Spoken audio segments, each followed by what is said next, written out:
1장에서부터 고린도 교회 안에 있었던 이 분파 문제로 인한 이 시기와 분쟁에 대한 문제를 바울이 해결하기 위해서 주고 있는 답변들을 계속 살펴보고 있습니다. 여러분, 우리가 1장, 2장을 통해서 보았던 것처럼 바울의 해결책은 복음이었습니다. 이 십자가의 도, 예수 그리스도께서 십자가에 못 박히신 것, 이것이 바로 바울이 교회의 분쟁을 해결하기 위해서 내놓은 해결책이었습니다. 여러분, 십자가는 하나님과 사람 사이에 원수된 벽을 허뭅니다. 그리고 십자가는 사람과 사람들 사이에 막힌 담을 허물고 서로 하나가 되게 합니다. 그래서 여러분, 복음은 사람들을 하나의 마음으로 묶어서 교회의 일치와 연합을 이룬다고 말하는 것을 우리가 보았습니다.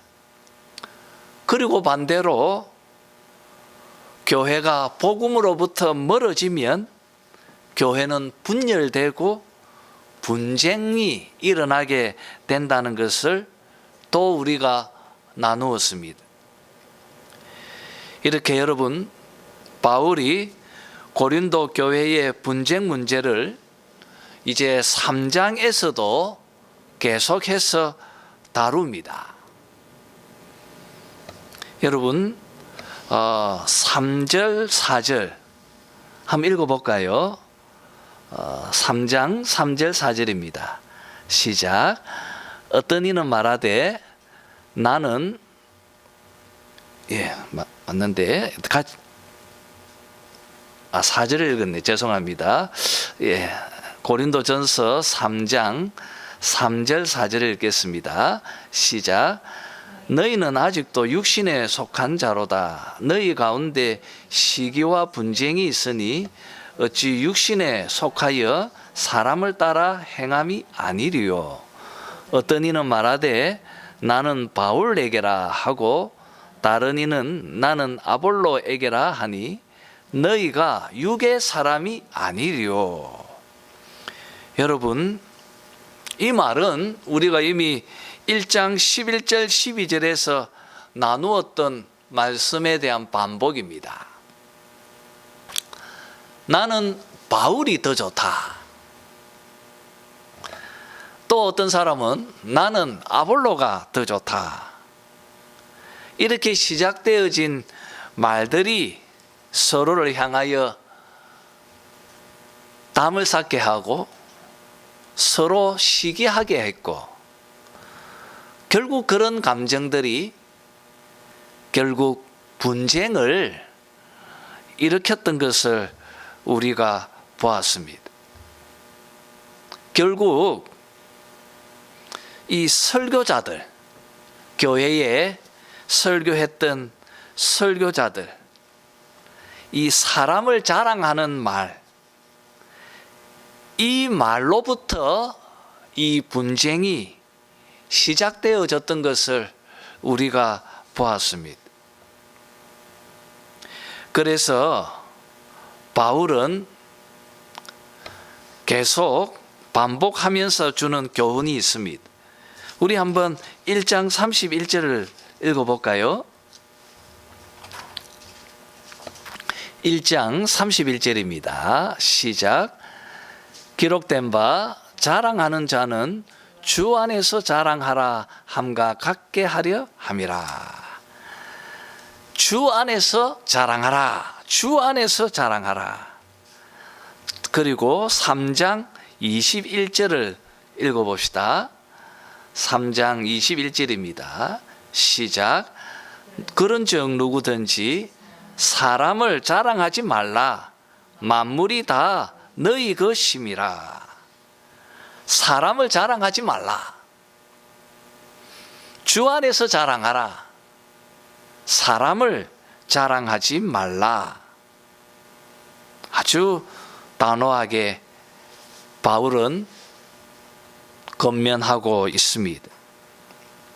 그래서 저는 오늘 이 21절 말씀을 주절로 삼고, 교회는 사람을 자랑하지 말고 오직 예수 그리스도만을 자랑하고 복음에만 집중해야 한다, 이런 제목으로 오늘 말씀을 나누려고 합니다. 자, 그러면 우리가 1절부터 본문을 살폈으면 합니다. 여러분, 3장 1절을 보면 내가 신령한 자라고 말하고, 그리고 하반부에 육신에 속한 자라고 그렇게 말합니다.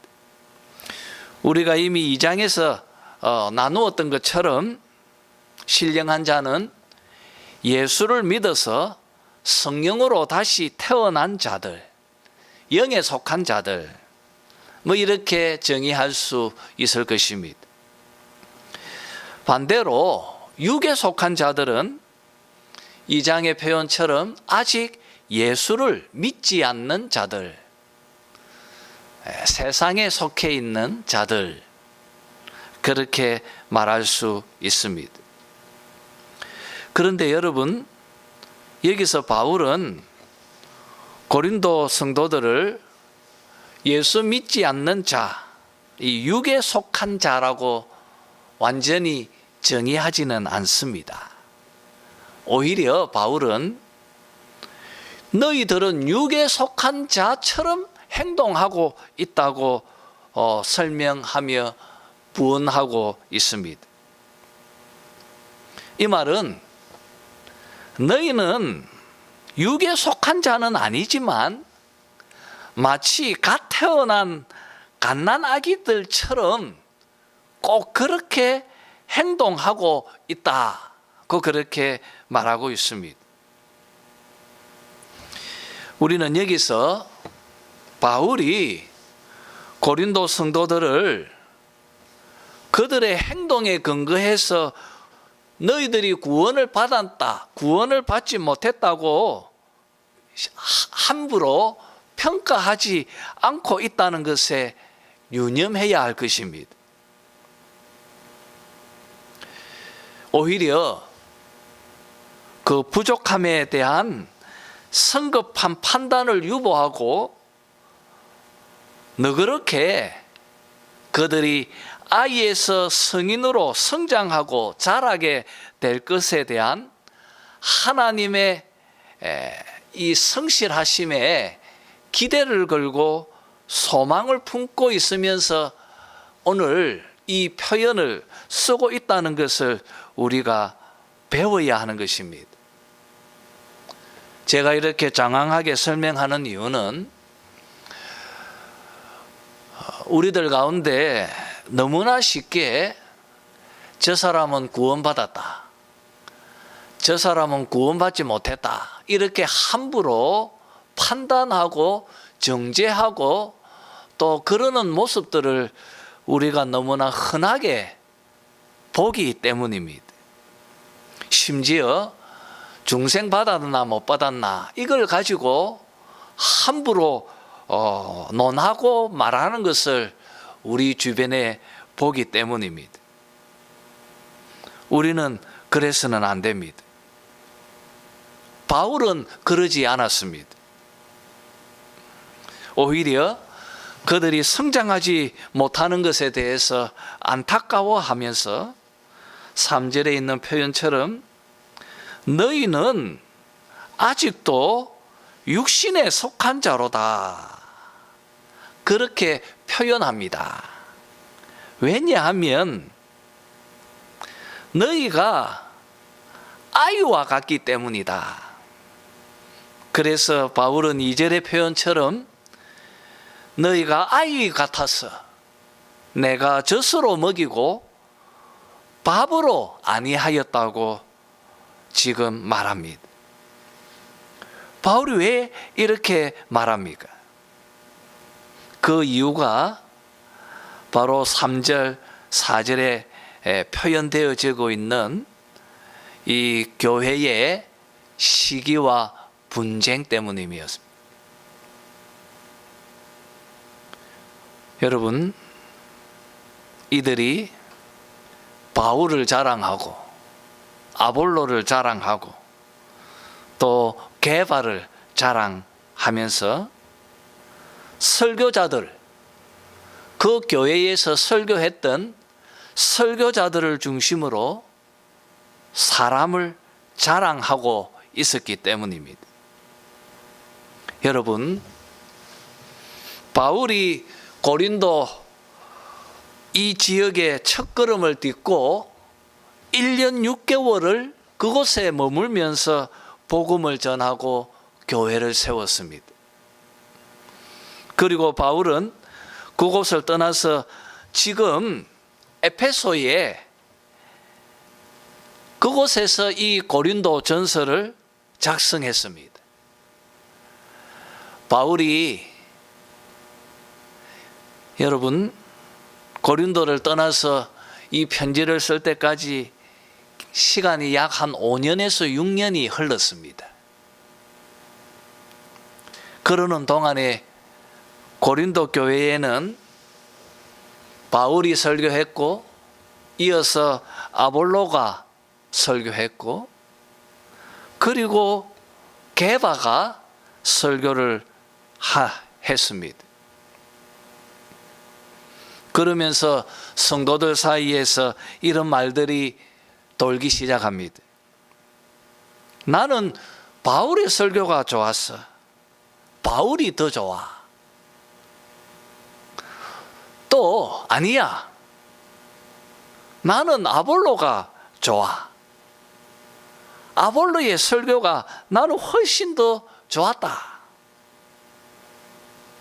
이런 말들이 조금씩 사람들의 마음을 움직이면서 자연스럽게 파벌을 형성하고 그리고 그 그룹 간에 세력을 만들게 되어집니다. 그리고 세력 간에 시기심이 발동되어졌습니다. 그리고 결국 이 그룹 간에 다투기 시작한 것입니다. 여러분, 왜 이렇게 행동했습니까? 그 이유는 그들이 성숙하지 못했기 때문입니다. 그들이 미숙했고 모든 면에서 아이와 같이 행동했기 때문입니다. 그래서 바울이 이들의 가장 큰 문제점, 이 교회의 분쟁의 시발점, 이것을 지적하면서 권면을 시작합니다. 여러분, 5절의 말씀을 보면 바울은 이렇게 시작합니다. 그런즉 아볼로는 무엇이며 바울은 무엇이냐? 그들은 누구냐? 교회의 사역자들, 그들은 누구냐? 그들은 주께서 각각 주신 대로 너희로 하여금 믿게 한 사역자들이니라. 이렇게 바울이 말합니다. 여러분, 이 말이 무슨 말입니까? 5절 말씀은 무슨 뜻이죠? 이것은 그들은 하나님께서 그냥 사용하시는 하나님의 도구일 뿐이다. 이것을 지금 강조하고 있습니다. 여러분, 교회의 모든 사역자들은 하나님께서 자기 교회, 자기 백성들을 위해서 사용하고 계시는 하나님의 도구일 뿐이다. 이것을 지금 5절에서 바울이 짚고 있는 것입니다. 여러분, 이걸 꼭 기억하시길 바랍니다. 교회 목사는 단지 하나님께서 성도들을 성경을 가르치도록 부르심을 받고 교회에서 복음을 설교하는 하나님의 사용하시는 도구일 뿐이라는 것을 기억해야 합니다.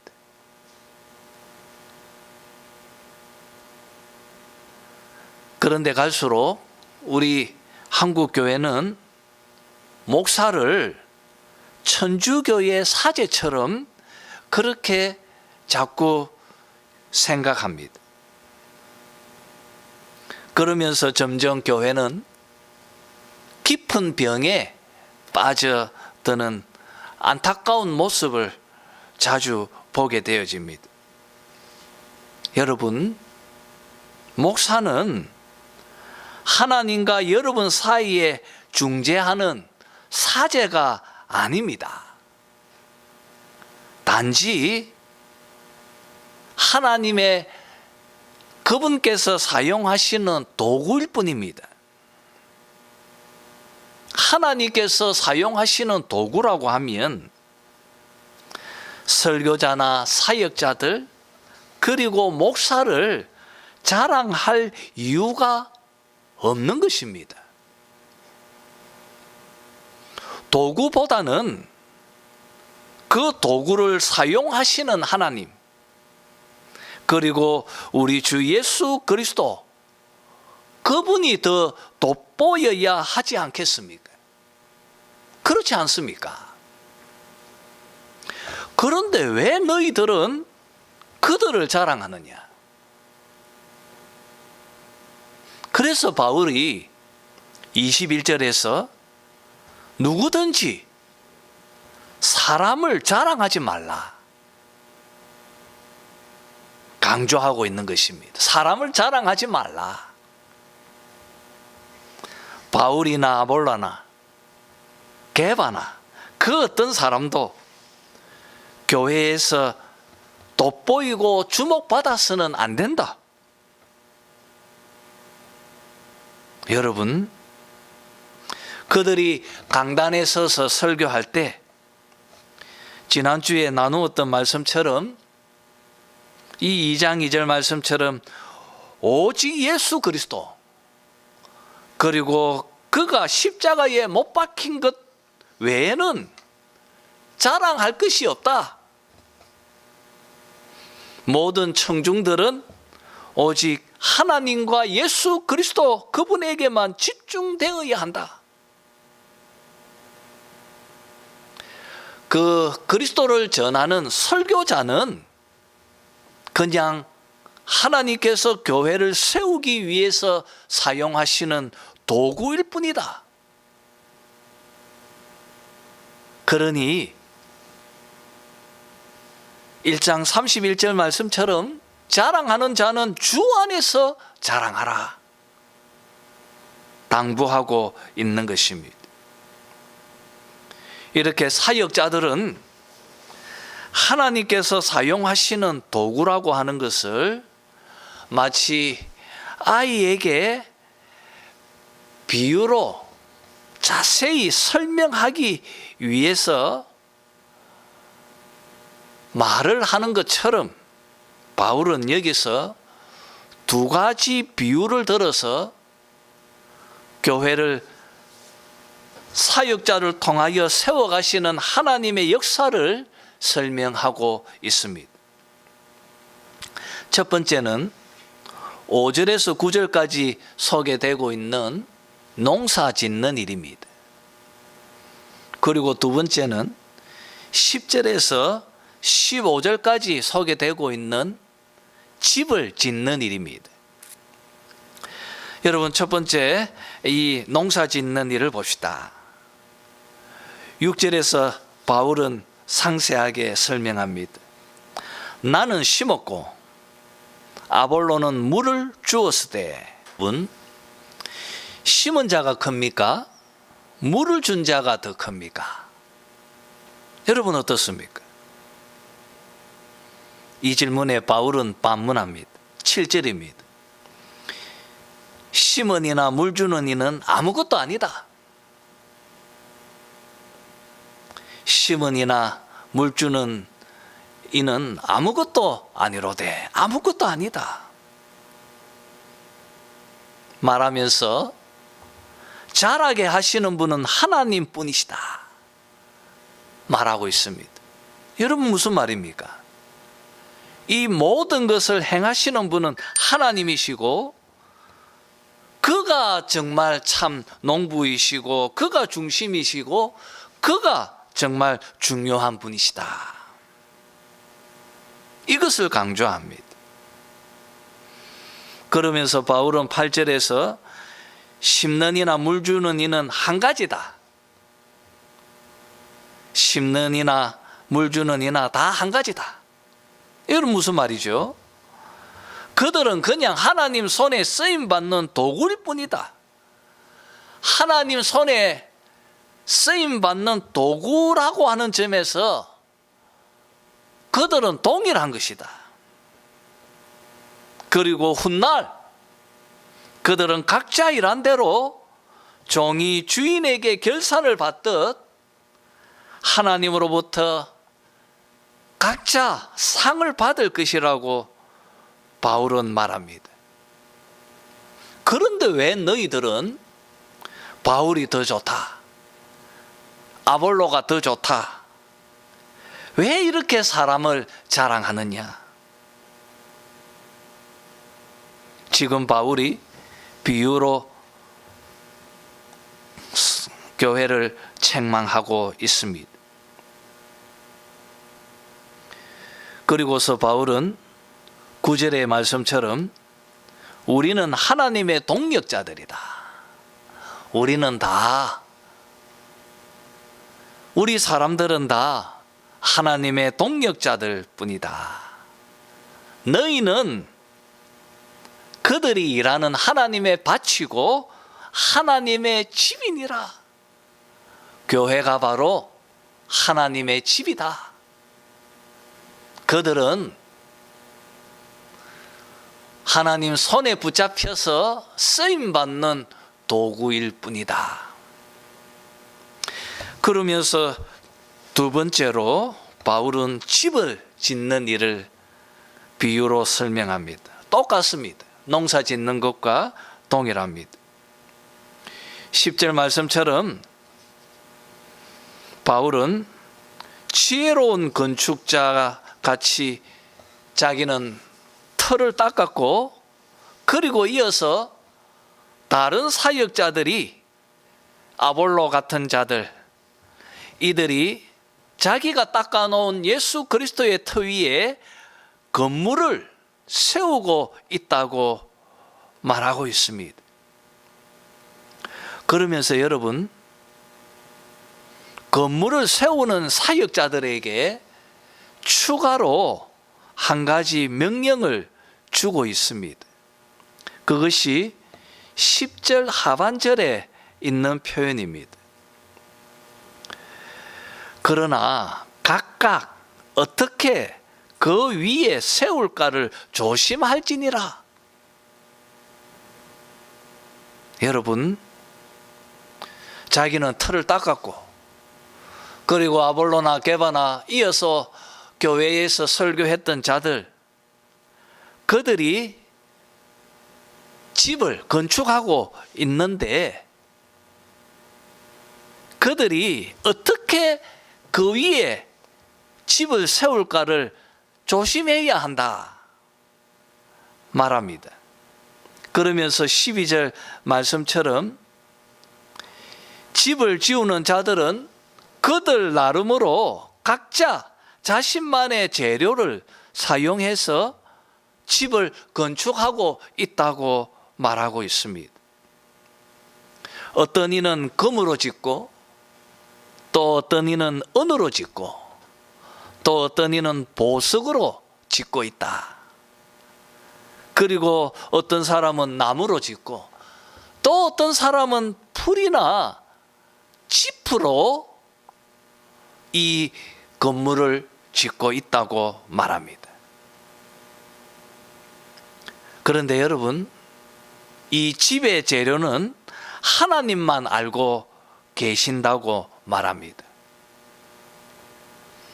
사실 우리들은 모두가 다 가장 튼튼하고 오래가는 재료를, 또 아주 값비싼 재료를 사용해서 집을 건축하고자 합니다. 그런데 우리가 선택하는 것하고 하나님께서 원하시는 것이 일치하지 않을 때도 있다는 거예요. 그런데 여러분, 13절에 있는 표현처럼 결국 그 작품이 드러날 때가 온다는 것입니다. 그때 무엇으로 그들이 이 하나님의 집을 지었는지 확연히 알게 될 때가 온다는 것입니다. 그때가 언제입니까? 언제 공적이 확연히 나타납니까? 언제입니까? 그날은 바로 불이 그 건축물에 확 불로 인하여서 그 집의 재료가 무엇인지를 모든 이들에게 알게 될 것이라고 말하고 있습니다. 여러분, 이렇게 불로서 공적이 드러날 때가 언제입니까? 바로 예수님께서 재림하실 때입니다. 그가 다시 오실 때 이 세상에 불로 세상을 심판하실 때입니다. 그날이 되면 모든 것이 확연히 드러날 것이라는 겁니다. 내가 이 사역자들이 무엇으로 하나님의 집을 지었는지, 금으로 지은 자들, 그리고 풀로, 지프로 지은 자들, 그날이 되면 모든 것이 확연히 드러나게 될 것입니다. 그러니 교회를 건축하는 사역자들은 건물을 잘 지어야 합니다.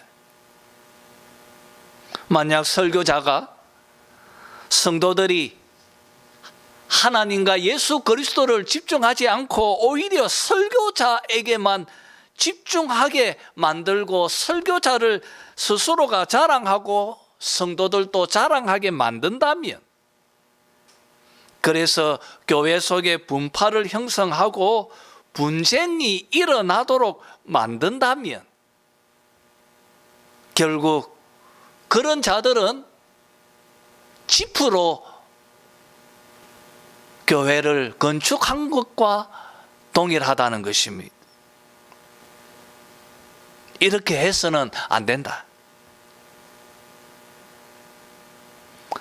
그날에 너희들의 공적이 확연히 드러날 것인데, 또 그들의 공적도 확연히 드러날 것인데, 금으로, 은으로, 보석으로 이 하나님의 집을 지은 지혜로운 건축자들이 되어라. 지금 당부하고 있습니다. 그러면서 바울은 16절에서 너희가 하나님의 성전인 것을 알지 못하느냐 말하면서 그가 왜 집을 건축하는 이 비유를 하고 있는지를 밝히고 있습니다. 여러분, 교회가 바로 하나님의 성전입니다. 교회가 바로 하나님의 집입니다. 바울은 그 집에 기초를 놓았고 아볼로와 다른 설교자들은 건물을 지었습니다. 그 건물이 솔로몬처럼 금과 은, 또 값비싼 보석, 그리고 돌과 나무로 만들어지기를 바라고 있습니다. 그러나 사역자들 중에는 풀이나 지프로 건축하는 자도 있다는 것입니다. 이런 자들이 고린도 교회를 세우지 못하도록 지금 기대하면서 이 말을 주고 있습니다. 그러면서 바울은 16절 17절에서 하나님의 성령이 너희 안에 계시는 것을 알지 못하느냐. 구약의 솔로몬 성전에 하나님이 자정하심처럼 너희 교회 역시도 하나님의 성전으로서 하나님의 영이 너희 가운데 자정해 계신다.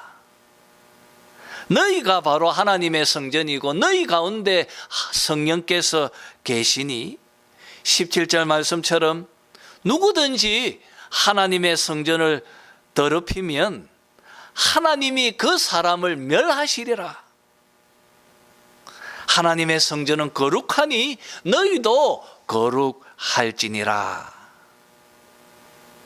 말하면서 교회 속에서 분파와 시기와 분쟁으로 교회를 타락시키지 말고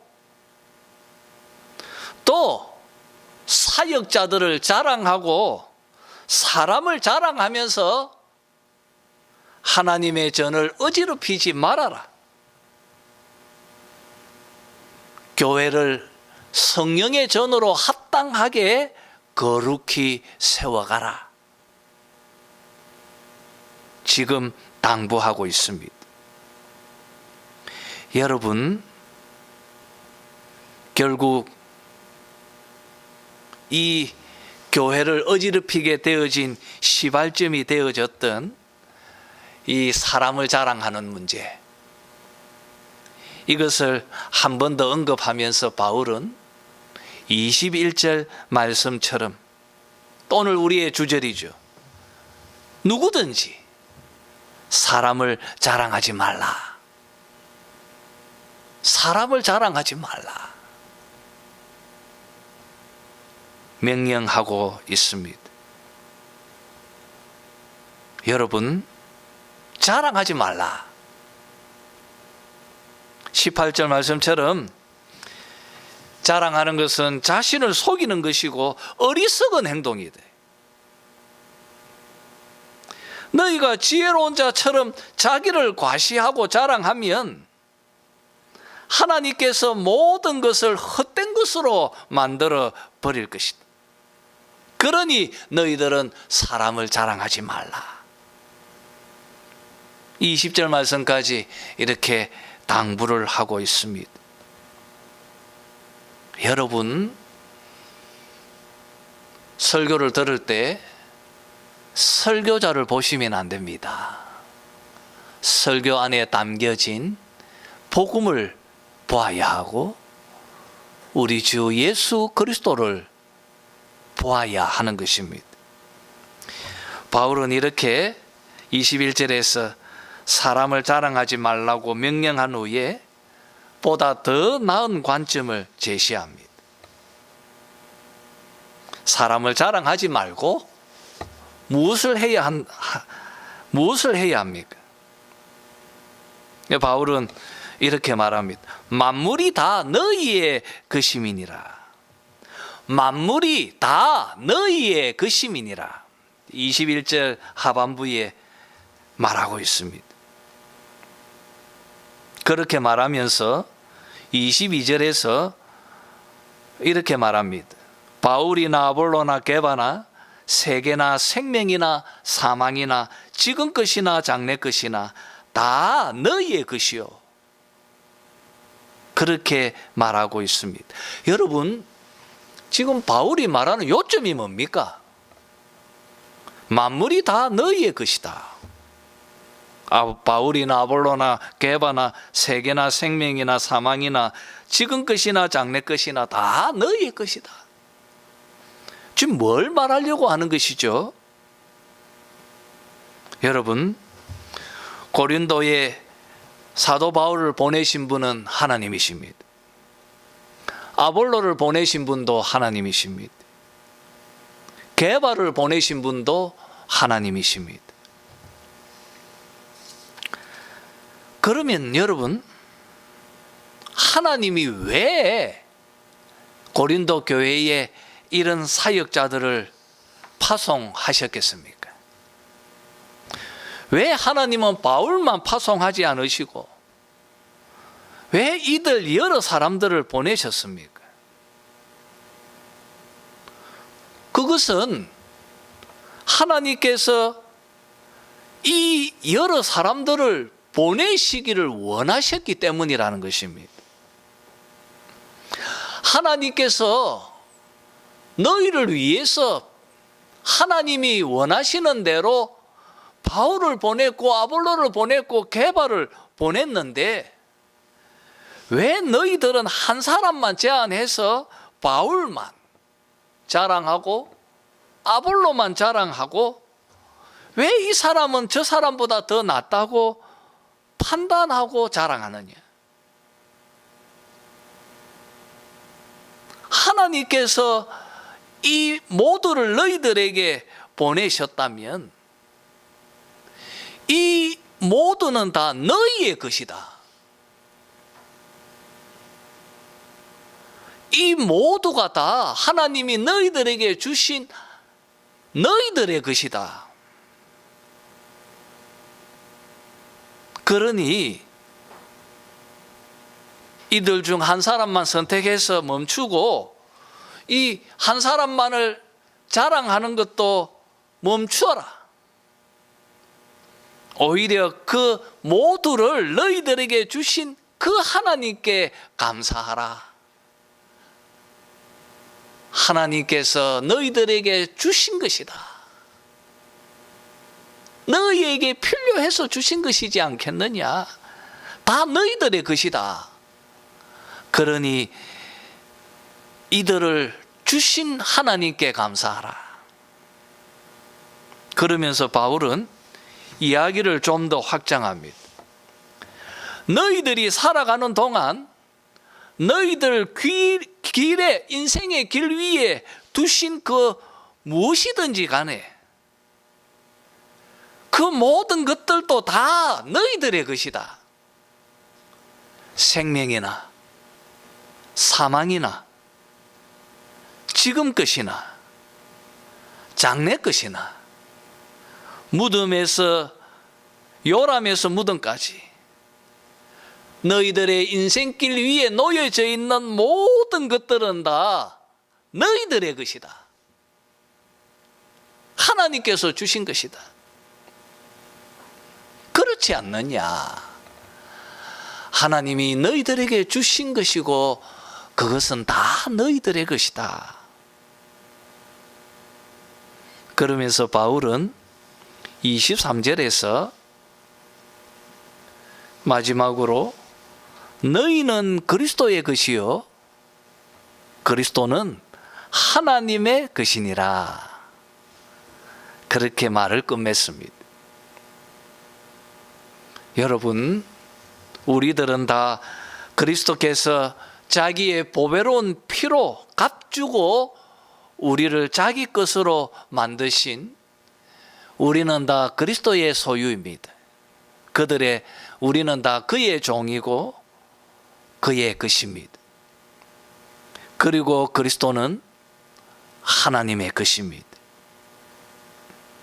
이렇게 우리들은 모두가 다 그리스도 안에서 하나님의 소유가 되어진 하나님의 백성들이고 하나님의 권속입니다. 하나님은 우리의 아버지이십니다. 그러니 우리가 무엇을 행하며 살아야 하겠습니까? 이런 우리가 사람을 자랑했어야 되겠습니까?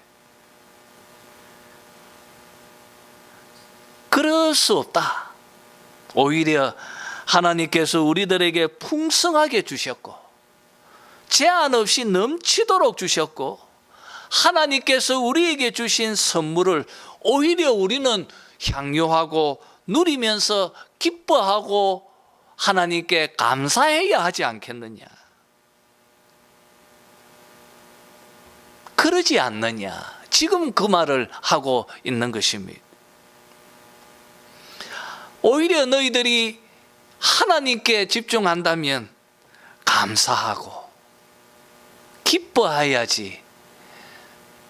그런데 왜 너희들은 사람에게 마음을 집중해서 시기하고 다투고 분쟁하느냐?